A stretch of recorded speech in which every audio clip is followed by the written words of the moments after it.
What the hell is up, everybody? Louie back here again for another so-so night of fights, but you got a hell of a main event. You got Derek the Black Beast Lewis taking on Sergey the Polar Bear Spivak. A big matchup at heavyweight. Derek Lewis is fighting to stay relevant in the division, and Sergey Spivak, if he can get a win, well, he's only a couple away from a title shot probably, and he's in the title picture, and he can make a name for himself as an elite heavyweight fighter. Quick recap last weekend, I did pretty bad. Izzy got knocked out in the 5th round. Should have saw that one coming. Carlos Esparza, should have known better on that one, but I wanted to take the plus 300. Marlon McCann, should have known better on that one. And Frank Yeager, unfortunately, I'm not surprised it went like that. It's sad, it sucks, but, you know, that's fighting. And Frankie got one last fight. He gave it a go, man. Great career for him. Anyway, let's get into this card real quick. Took a lot of time last weekend, and I just want to kind of get through this and make some money and get back on track. So, first fight of the night at 125 pounds, women's flyweight, you got Natalia Silva taking on UFC newcomer Teresa BLEDA. She just came off the Contender Series. Silva took on Jasmine the Vicious her last fight. In the first round, she circles on the outside. She teeps, feints some jabs. She lands a step in check lefts. And then she drops her, and then she gets body locked on the way up, but then she keeps the overhook, and she's able to defend the position. But then she lands a step in 1-2, and then a head kick, and then she'll circle out. Doesn't take any damage. And then in the second round, she jabs, lands some head kicks, and then she lands some hooks when she's standing in front of her. But then she gets body locked toward the fence, kind of disrupts her rhythm a little bit. But then she's able to get the overhook and an underhook, and then she's able to get the inside trip from that position. Then she's able to stuff the single, pushes down on the head. And then she has a pushes the head over to the other side. Then she's able to get the double overhooks, and then she's able to get the trip, and then she starts landing some nasty elbows, and that's the way you finish a round. So I really like seeing that. She's going for the finish right down in the round. And then in the third round, she gets clinched, but then she has the over-underhook again, and then she able to push out of that position, and then she lands a front face kick. So great way to end the fight. Always moving, always landing something, and going for the finish at times. Great performance. And then Teresa BLEDA took on Mayra Carrera her last fight, and this was in Dana White's Contender Series. In the first round, she jabs at range, and she ducks the hook to a double. And she tries to get the crucifix, but then she gets her leg passed by. And then she tries to get her own leg lock, but then she gets reversed. But she's able to elevate in the half guard position. Then she's able to sweep her and get top position again. Then she's in full guard. She gets caught in a triangle, but she stands up, and then she has her leg passed. But then she tries a modified rear naked choke in like a Peterson type position. Kind of weird. Probably wasn't going to work. Then in the second round, she gets taken down off of her front kick, but then she lands a hook in a straight right whenever she gets pressed.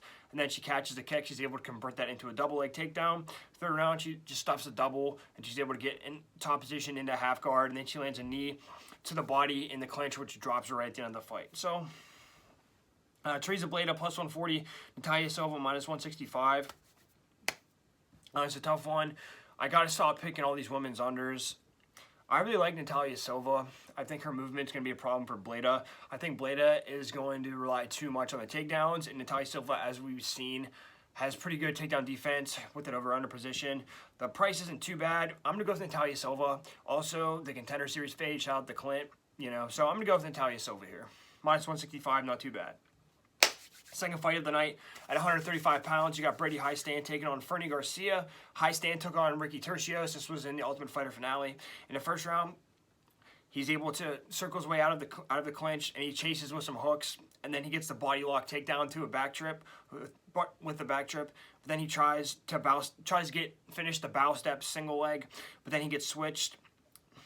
And then he gets put in a triangle, but then he's able to get out of it, but then he eats some shots from the bottom from Ricky. But then he lands some lunge short hooks and crosses, but then he gets countered with the cross by Ricky. Then in the second round, he gets an underhook, and he comes out. He's able to get the double on the fence, but he's not able to hold him there very long because Ricky doesn't stop moving in this fight. And then he lands a left hook off of Ricky's jab. But then he gets doubled, and he kind of walks into it, and he gives up his back, but he's able to swim out. And then he's able to get a mat return from the feet, but then he gets swept with a butterfly, and he gets put in a guillotine. But then he's able to scramble through and get the top position. And then in the third round, he jabs at range. He throws an uppercut and crosses. They're a little bit short, not reaching the target. Then he heats some right crosses when he's standing in front of him, and he gets dropped while he's rushing in. But then he's able to get the double leg off of the fence, but then he gets clinched. But then he's able to get right back to his feet. But then he lands the head kick. And then he throws some looping overhands, don't really land, and kind of desperate at the end. But solid fight, able to keep up with Ricky's pace for the most part. So And then Fernie Garcia took on Journey Newson his last fight. In the first round, he lands a check left hook in a combo whenever he gets pressed on the inside. Then he gets blitzed and doubled, but then he gets right back up off the ground. But then he lands a 1-2-1 with the hooks. Nice combination in the first round. Then the second round, he eats left hook off of his jab, but he swings a hook, but it's a little too short, doesn't reach. But then he eats overhand and a left hook when he's rushing inside. Then he loads up his right hook off of Journey's level change, but he's not able to hit the target. Then he pressures with some leg kicks and body kicks. But then in the third round, he stalks and he gets doubled and he gives up his back from here. But then he's able to stand up and he just back on his feet, just kind of stalks, but he misses these hooks, kind of throwing a little wild. And then he walks into a right cross. So just kind of eating shots at the end. Didn't really offer too much of offense. A lot of things were getting countered. Fernie Garcia plus 145. Brady HIESTAND minus 170. Another tough one here. I kind of like Brady here. Fernie Garcia just did a lot of chasing, it seemed like. And Brady HIESTAND, he was right there in the fire with Ricky TURCIOS.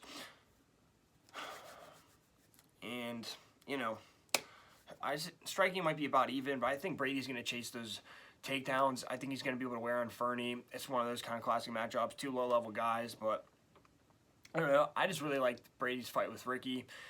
He was able to match the pace. The price isn't too bad. I'm going to go with Brady HIESTAND, you know. We'll see. All right. Third fight of the night at 115 pounds, women's strawweight. You got Vanessa Demopoulos taking on MAIA Oliveira.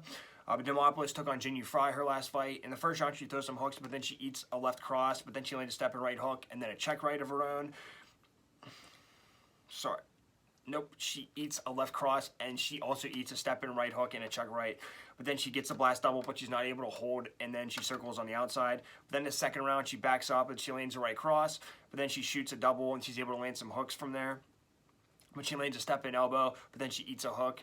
But then she lands some knees in the clinch, but then she's able to back out. Doesn't hang in there too long. To get taken down or anything. And in the third round, she chases with some odd hooks, and then she's able to get the clinch over to the fence. But then she lands a hook, lands a hook, and then she dives on the single, but she's not able to finish, but she's able to get the clinch position again. But then she eats a hook and a cross when they're in a firefight at the end of the fight. But it looks pretty good. She just, landed the bigger shots when she needed to. MAIA Oliveira, she took on Gloria DePaula her last fight. In the first round, she presses with some looping hooks and leg kicks, but then she lands some step-in straights and then a flurry, but then she eats a hook when she's coming in, but then she's able to circle outside, doesn't take too much damage. Then in the first round, she's able to pressure to the fence, and then she starts pumping some jabs. And then she eats a left and a right hook when she's circling with her hands down for some reason, but then she lands a straight combination whenever she gets pressed, but then she gets doubled right after that. Then in the third round, she eats some jabs, and then she fires some straights, but then she's able to stuff, and she uses double underhooks, and she's able to complete the outside trip takedown. And then back on the feet, she's able to duck the straight body lock, duck a straight shot, and she's able to get a body lock trip takedown again. Then she eats some straights, and then she goes for a leg lock. Her leg lock attempt gets stuffed, and then she just starts eating some ground and pound toward the end of the fight. So, kind of a mixed bag. MAIA Oliveira minus 105, Vanessa minus 115. Don't know. I like Vanessa for some reason. She has slick submissions. Her fight before this got that nasty armbar. It looks like she's going to be able to press the grappling a little bit here. She's going to be able to get those clinches when she needs it, and she's going to be able to land some bigger shots on the inside. She has some power, but I think she's going to want to get this fight either to the fence or to the ground. I think she can do it. I don't know. She's kind of on a roll here. Just kind of got to roll the dice. I'm going to go with Vanessa Demopoulos. And real quick, Vanessa Demopoulos, she was landing a step-in right hook and a check right. Sorry about that. Got a little confused. But yeah, she was firing back, and she looked really good on the inside and had some good counters in that fight. Fourth fight of the prelims, 135 pounds, men's bantamweight. You got Ricky TURCIOS taking on Kevin Natividad. Ricky took on Ayman Zahabi his last fight. Not a great showing. Gonna get that out of the way. In the first round, he stands at range. He feints some jabs and presses forward with some leg kicks. Then he gets pressed and eats some jabs and leg kicks. And then he starts pressing, throws some jabs, but they're just too short. And he throws like a ton of strikes this fight and barely any land. I don't know what was going on. But then in the second round, he lands some leg kicks, but he eats some jabs. And then he presses with some double jabs, but then he misses a lot of them. But then he eats jabs and overhand for his trouble. Then in the third round, he misses jabs and kicks, but then he eats some jabs and overhands when he's coming in, and just kind of rushing and just kind of trying to win on the scorecards, it looked like. I'm not really sure. But then Kevin Natividad, his last fight took on Dana back real quick one. First round, step in, cross. He eats a front kick, gets KO'd. And then with a check hook and a flurry. So it's kind of rushed in there. But before that, he took on Miles Johns. This was a while ago, a couple years ago. In the first round, he lands a step in jab, but then he gets shot against the fence. Then he lands double jabs and uppercut, but then he gets taken down with a single, but then he's able to get right back up, so like that. And then he pressures to the fence, throws a 1-2, but then he gets shot on with a single. And then in the second round, he eats jabs at range, but when he's trying to come in, but then he starts feinting some jabs. Then he lands a jab and an uppercut. His uppercut misses, but then he gets taken down with a single leg. And then in the third round, he lands a sliding right hook, but then he eats a counter left hook. But he lands a 1-2, but they're mostly blocked. But then he gets shot to the fence and gets KO'd with the uppercut in the clinch. Kevin Natividad plus 135. Ricky TURCIOS minus 155. I don't know. Kevin Natividad just gets knocked out all the time. Ricky TURCIOS doesn't have the most power. His last fight was very lackluster, and it was like kind of a what the fuck kind of performance. But for some reason, I'm going to go with him. Kevin Natividad, I just don't know where he's at. This is low-level bantamweight. I think as long as Ricky can pressure, maybe crack Kevin a couple times, maybe get a couple takedowns. I don't know, man. I just have a feeling about Ricky, so I'm going to go with him.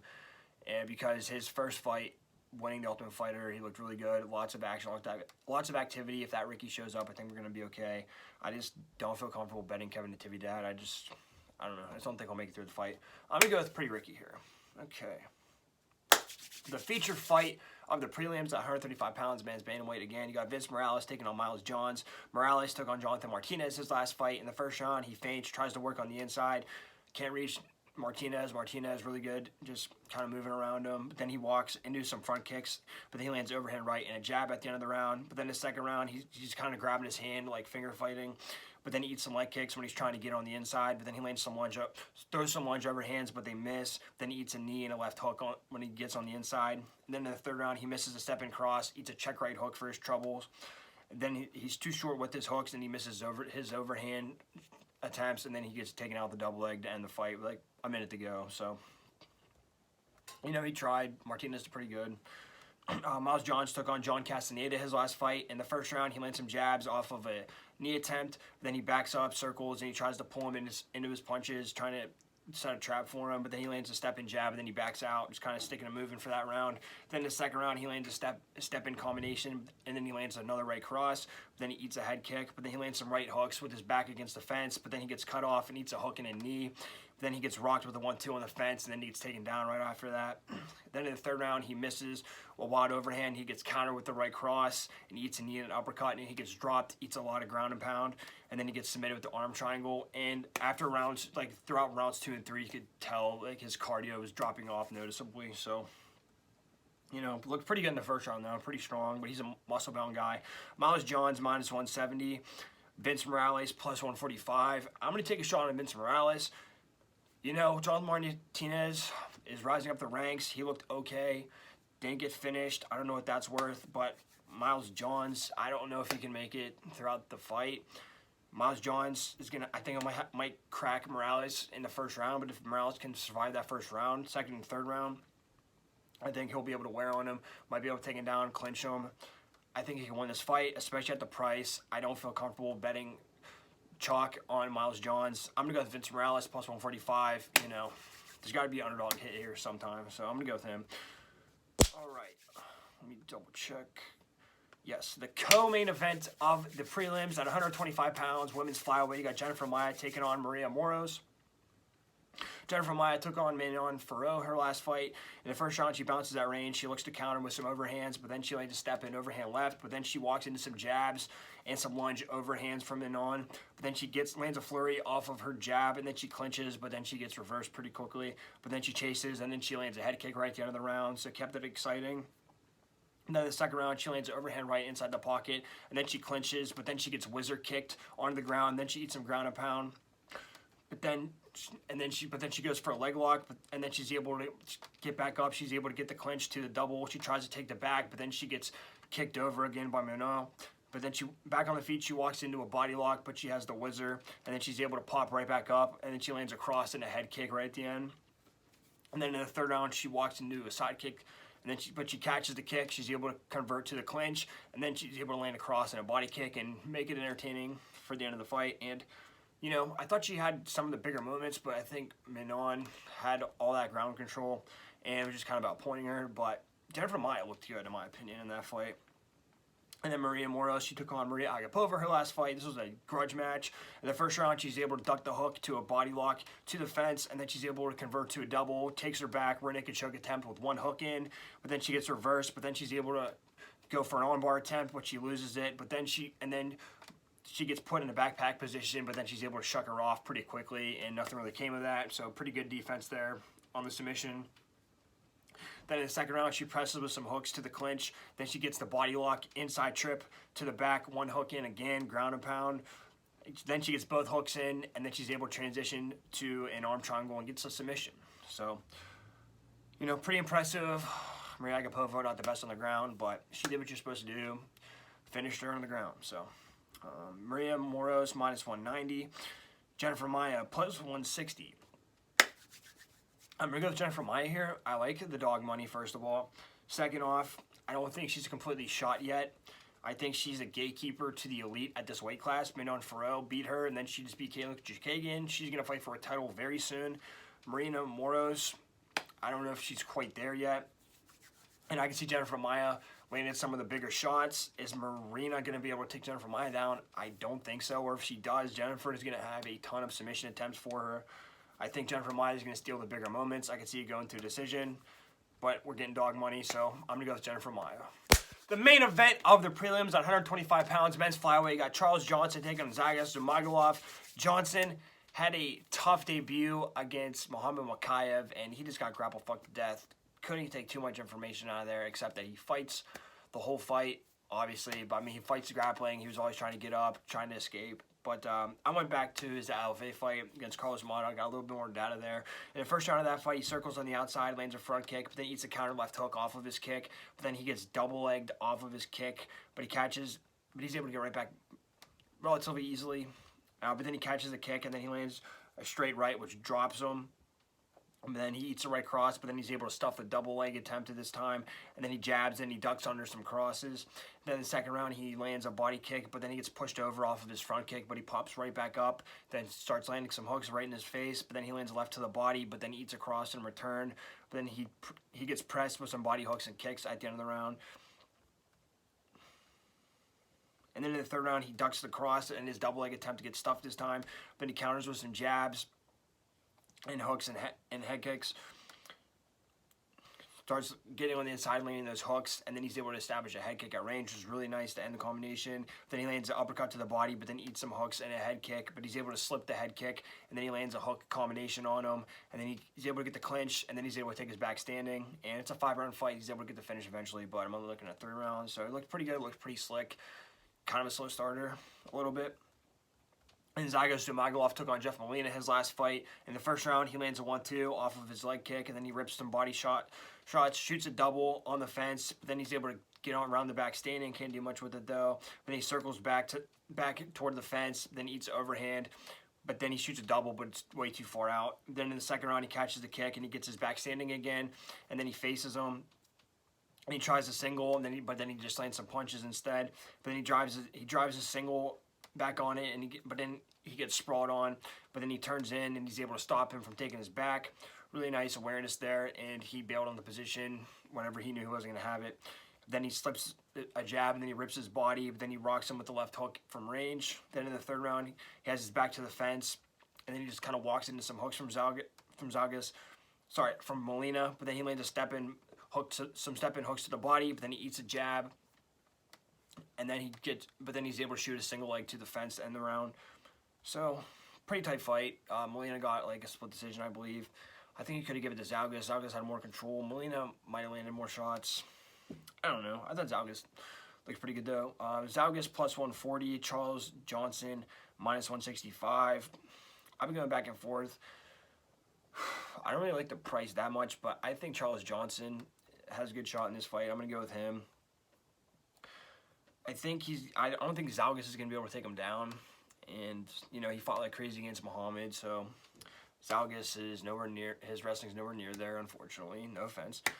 And I think he's going to be able to just pop his jabs, and Zhalgas might rush into him with like a big power shot. He's going to be able to slip, rip his body, kick him, keep him at range with front kicks, all that kind of stuff. Zhalgas might have a good first round. I see Charles Johnson taking over second and the third round, so I'm going to go with him. The whole fight to go under 2.5 because it is a flyweight fight. Shout out No Bets Board. Under 2.5 rounds plus 200. Play that. I'm going to go with Charles Johnson. The first fight of the main card at 170 pounds, men's welterweight, you got Jack Della Maddalena taking on Danny Hot Chocolate Roberts. Big one for Jack Maddalena. He's trying to rise up the ranks steadily at 170, a pretty stacked weight class. And Danny Roberts, formidable opponent, but definitely Jack needs to get past him if he wants to do anything in this weight class. Jack took on Ramazan Emeev his last fight. In the first round, he pumps some jabs, but then he eats some crosses to the body, but then he backs out of range of the straight shots. Then he stuffs his face on the single, then he gives up his back, and he rolls through, and then they kind of get hip to hip kind of on the mat, but then he's able to stand up, but then he gets put in an anaconda, and it's pretty tight. Emeev rolls through it, but Jack Maddalena has that toughness in him still. Great to see that in a young prospect. He's able to break out of there. Break the grip, stand up, classic defense. Then he lands some 1-2s off of his hook, and then he lands a left hook to the body and overhand right to the head, and then he lands some uppercuts to the body and just gets the TK, gets the knockout, excuse me, yeah. You don't see like guys knocking people out with body shots like too often, but it's really nice, and that's a whole other aspect of the fight that a lot of guys don't have, or you don't see. Then Danny Hot Chocolate Roberts took on Francisco Trinaldo his last fight. In the first round, he slips the overhand, then he clinches, then he backs up from range, and then he kind of pumps some jabs. And then he lands some double jabs, presses forward, and then eats a counter hook off of his jab. But then he's able to land a head kick at range right at the end of the round. Then in the second round, he eats a counter, long right hook, and it gets rocked from there. But then he eats an uppercut in the clinch, but then he gets pressed back and he eats an uppercut to the body, and then he gets put in a top guillotine, and then he just eats some elbows, pretty nasty. But then he's able to grab the 2-on-1, and he's able to stand up. And they land some hooks, but he eats an uppercut to the body, but he's able to counter with the right hook. But then he eats some hooks when they get into a firefight. Can't really get the best of that. Then in the third round, he lands some jabs and then a jump knee to the clinch, but then he eats a hook and some jabs when he goes for it. Then he misses the overhand, and then he clinches him. Then he lands a 1-2, which throws a 1-2, which misses, but then he lands a head kick, but then he gets rocked with the hook whenever he's throwing his overhand. Then he starts eating some jabs, but then he rushes and he lands a hook, but then he eats an uppercut, and then he gets clinched at the end of the fight. So he's kind of like a take one and give one kind of guy, but you know, Trinaldo is made out of wood. So Danny Roberts plus 450, Jack Della Maddalena minus 600. My goodness, I don't like it, but I really believe Jack is gonna win. I think he's going to be able to keep him at range with his jab, establish a jab early on, and he's going to be able to like rip the body like he did before. And Danny Roberts is just going to be a step behind Jack, it seems like. I think Jack's going to have a reach advantage. And Danny's going to fade throughout the fight. Now, how does Jack look? We haven't seen him in too many 3-round fights. But I think his style, he can pace himself and just kind of stay on the outside and pump his jabs if he has to, and then come in and attack at the right time, land some big shots. I'm going to go with him. The price is a little ridiculous, but Jack by KO, minus 200, not terrible, not great. But the whole fight to go over 1.5 plus 105, I think these guys are kind of feel each other out for a little bit. And I think they might have trouble finding each other range at first. So over 1.5, not terrible, but I'm going to go with Jack Della Maddalena. He's on the rise. And sometimes you just got to eat the chalk. So, all right. Second fight on the main card at 170 pounds. Andre Fialho taking on Muslim, the king of Kung Fu, Salikhov. Sign me up. Both guys coming off a loss, though. Fialho took on Jake Matthews his last fight. In the first round, he eats some leg kicks at range. And he's too short on his jabs, and he just kind of walks into some hooks. But then he eats a step-in hook, and then he eats a check hook when he's coming in, throwing his own hook. Then he lands a step-in jab, and he clips him with the hook, but then he eats a counter right hook, which hits him way more flush. Then they're in a firefight. He lands overhand over top of his jab, and he drops him at the end, kinda. There's like confusion about it. They say Matthews slipped, but you know, he landed a nice overhand regardless, whether it dropped him or not. And then the second round, he presses jabs to the fence. Then he gets rocked with the left hook, and then he eats a lead right hook. Then he lands a right cross, but then he eats a right over top of his jab when he throws. Then he eats a right to the body, and then a left hook to the head, and then gets KO'd with the uppercut and a right hook. So he just kind of stood there in the pocket with him, especially when he was against the fence. And Matthews was just countering beautifully that night. So it was a tough one, but, you know, FIALHO had been fighting a lot at that point. Muslim SALIKHOV took on Li Jingliang his last fight. In the first round, he gets a double off of a leg kick, and then he gets back, right back in and fights him in the pocket, but then he backs up and he misses a step in overhand. Then in the second round, he catches a kick, and then he lands a straight right, and he pushes him down, but then he lands a slide in check hook, and he misses the back fist, and that's when he gets taken down with a body lock. But then he lands a right cross whenever he gets pressed. Then he misses the hook, and he gets rocked with a right cross from Li Jingliang, and then he tries to clinch, but then he eats a hook. And then his desperate double attempt gets stuffed, and then he gets dropped with the 1-2, and then eats some nasty ground and pound and gets TKO'd. So basically just kind of trying to stay at range. He looked good in the first round, but he wasn't landing a ton. And then throughout the second round, he was still moving and circling, but you could tell he was a lot more labored. And then he made that stupid choice to throw that spinning back fist for no good reason, and that was the beginning of the end there. So Muslim SALIKHOV minus 115, Andre FIALHO minus 105. I'm going to go with Andre FIALHO. I think he's had some time off. He's had some reflection. And this is like his 5th fight this year, I believe. So I think that's good, but maybe he was just a little too active. And Muslim SALIKHOV, he throws like one strike at a time. And then FIALHO is going to be able to put the combination together. I think he's going to be able to press him a little bit. If FIALHO can find a way to get on the inside of Muslim, then that's going to be golden, especially if he can make it to the second round with Muslim. I think his chances increase a lot. I like FIALHO here. I just kind of have a feeling about him as well, and it's basically a coin flip. And, you know, I don't really like to focus on age too much, but Muslim is 38, and he did just get brutally knocked out. I know FIALHO did too, but, you know, I don't know. I like FIALHO here. And you want the whole fight to go under 1.5 plus 125. Both guys have knockout power. I'm going to go with that. But my pick here, Andre FIALHO. The feature fight of the night at 265 pounds, men's heavyweight. Another fun slop fest. I can't wait. You got Chase the Vanilla Gorilla Sherman coming back, taking on Waldo Cortes-ACOSTA, a.k.a. Salsa Boy. He just fought a couple weeks ago against Jared Vanderaa. Got leg kicked the shit out of, so I'm interested to see his matchup. Chase Sherman took on Jared Vanderaa last fight as well. In the first round, he lands a right hook whenever he gets pressed, but then he eats a lead left hook from him. Then he's able to slip jabs and then lands some body and leg kicks when he presses forward. Then he lands a straight right off of Jared's kick. Then he slips some jabs. Then he's able to land some jabs to the body. But then he misses the overhand. Then he eats some hooks for his troubles. But then in the second round, he eats a jab when he's throwing his 1-2. But then he gets pressured, and then he eats a left and right hook combination from Jared. But then he lands a short right hook off of Jared's overhand. Then he lands a right cross to a jab to end the round. Then in the third round, he lands a jab whenever he gets pressed. But then he eats an overhand inside the pocket. But he walks into a right and a left hook. Then he lands a 1-2 off of Jared's hook, and then he lands a right cross, and then a right hook in the clinch, and then just a hook flurry, and just goes nuts, and gets the knockout, and just Jared drops right to his knees. So I guess he was losing that fight and came back and won it. You know, great performance, man. Fought for my dollar. And then Waldo took on Jared Vanderaa his last fight a couple weeks ago. In the first round, he stalks forward and jabs. Then he jabs to a right cross. But he eats some leg kicks at range. Then in the second round, he walks into some leg kicks. But then he lands some big overhands and a left hook. And then he's able to stop a trip attempt from him. But then he lands a lunge overhand and then a right and left overhand right and then a left cross. But then he gets clinched. But then he misses overhand. Then he eats a left hook again. And then in the third round, he presses with some jabs and they're a little too short. But then he lands a straight right. But then he pumps with jabs. And then he misses some, and this whole time he's just eating a shitload of leg kicks, just walking into him, and then he starts like running towards him, and it was just a wild scene. But he got the victory. Waldo minus 225, Chase Sherman plus 190, easy one. I'm going with Chase Sherman. Number one, low level heavyweights. Chase Sherman proves he can win. He can be down and he can win. And Waldo just fought a couple weeks ago. On top of that, he took a ton of damage to the legs. Don't know why he's taking this fight so soon. That's all I need to say. But also, I could see Waldo just rushing Jared and rushing Chase and Chase landing some counter hooks and rocking him. And yeah, man, for minus 225, I'm not going to lay that on Waldo. There's no way. Plus 190, I got faith in Chase Sherman. He's got them before. I'm going to go with Vanilla Gorilla, baby. The co-main event of the evening at 205 pounds, men's light heavyweight, you got Kennedy NZECHUKWU taking on Ian, the Hulk CUTELABA.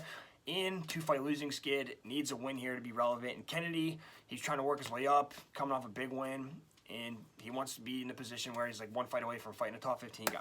So, big fight for each guy. Also, they both have power, and they're both madmen, so I'm excited. Kennedy took on Carl Robertson in his last fight. In the first round, he walks into a single, but he's able to defend, pummels out of the clinch, and gets the trip, gets one hook in, rear naked choke attempt, and he mat returns him. He keeps him down, keeps the position. I like seeing that. Then in the second round, he walks into an uppercut and some hooks and a body kick combination, but he keeps the high guard, and he's able to block most of it. And then he's able to shoot the double off the fence, and he's able to get around his back, and then some ground and pound from behind. And then he gets one hook in, but they transitions to full mount with Carl's back against the fence and holds a position for the rest of the round. Then in the third round, he presses with some 1-2s, and he gets a double off the fence again, goes into full mount, arm triangle attempt, switches to some ground and pound with some nasty elbows, and then he gets the back mount and TKO. Doesn't waste time going for the choke, punches the shit out of him, gets the win. Love it. And then Ian CUTELABA took on Johnny Walker his last fight. In the first round, he lands a head kick at range, and he catches his kick, and he gets a takedown full guard, some nasty ground and pound as well. He tries to go for the arm bar, but Johnny's able to get out, and then he gets mat returned, and then Johnny's able to put both hooks in on him. He gets put in a rear naked choke position. He tries to turn in, but then he just gets submitted. So tough one for him, man. And then before that, he took on Ryan Spann. In the first round, he lands a step in right, and he throws a front kick, but then he eats a 1-2 in return. Then he's able to get the hip toss, and then he's able to get another double leg takedown when Spann gets up. And then they're back on the feet. He lands a lunge 1-2, and he's able to slip, but then he hasn't landed. He throws a lunge 1-2, and he's too far extended, and he falls on his own. And then Spann jumps on the guillotine, and he gets submitted. So that's just a very low IQ moment, man. And it's like CUTELABA is the Hulk, like a rage monster, just fits into that. And it sucked to see that because he was looking really well, looking really good in the wrestling, and kept on taking him down. He was controlling him well, but you know. Ian plus 150, Kennedy minus 175. I'm going to go with Kennedy. First round should be tumultuous, and that's Ian's best shot. As the fight goes on, I think Ian's going to gas, and Kennedy, he just proved he can go 3 rounds. And Kennedy's got that reach advantage. Ian might go for the takedown. I think Kennedy's takedown defense is decent enough. If Ian can even get in that deep on him, I think Kennedy can keep him at range and eventually go for his own clinch, get a takedown off the fence. And once Kennedy's on top of Ian, I don't know if he's going to be able to get out. So I'm going to go with Kennedy here. Don't really love the price, but we'll see, man. Should be a banger, though. I'm going to go with Kennedy and ZHUMAGULOV. All right, on to the main event of the evening at 265 pounds, men's heavyweight. Derek the Black Beast Lewis taking on Sergey the Polar Bear Spivak.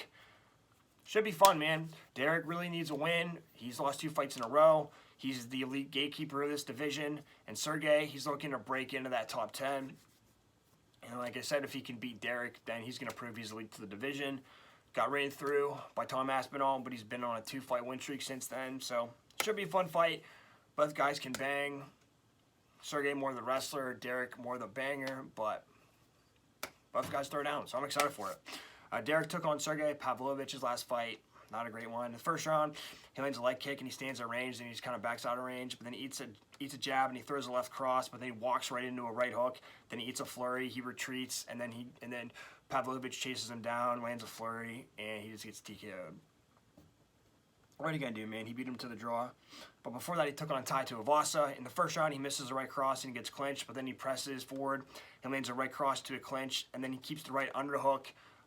Good position there. And then he shoots a single, but then the clinch gets reversed, but then he's able to regain position. Then he gets the takedown with a knee tap. Very nice.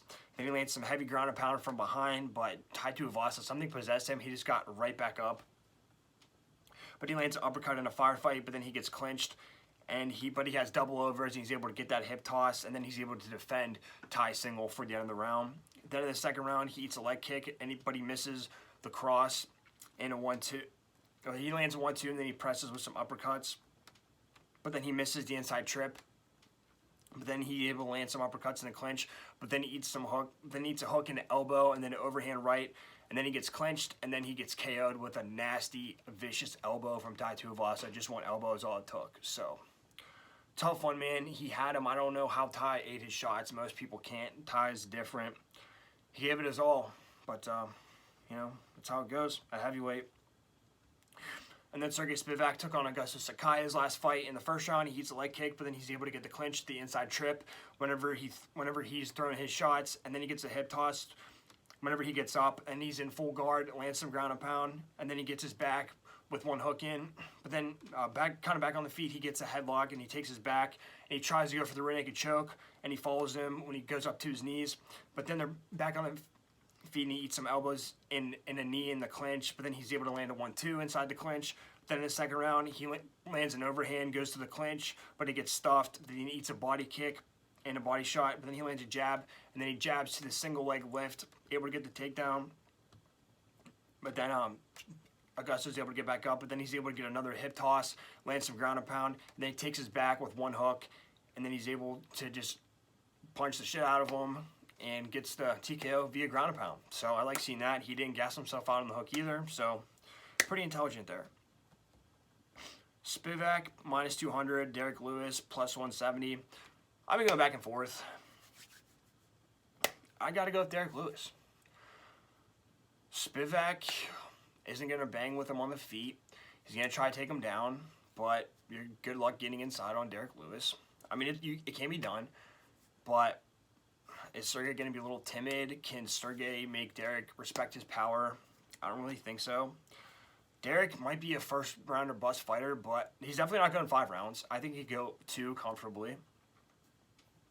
And Derek's shown some decent takedown defense at times. And if Derek can just stuff like 1 takedown attempt from Sergey, Sergey's going to be exhausted because Derek is massive. Sergey's not the biggest heavyweight. And then if they're in the phone booth like Derek wants, I mean, I don't give Sergey a shot there. So I'm going to go with Derek Lewis. Also like the underdog money at heavyweight. You never know what can happen. One punch can change everything. We saw that with Izzy and Alex. So plus 170, sign me up. All right, everyone. Thanks for riding with me. I appreciate it. Not doing so great, but all it takes is one good week to turn around. So you can win some money, win some life-changing money. Check Twitter, Instagram, Snapchat, all that stuff in the description down below. Leave a comment, like, share, subscribe. I'd appreciate it. Talk to me. I need to learn stuff, and hopefully I can teach you guys some things.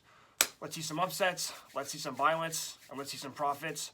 Good luck, everyone. Go get them.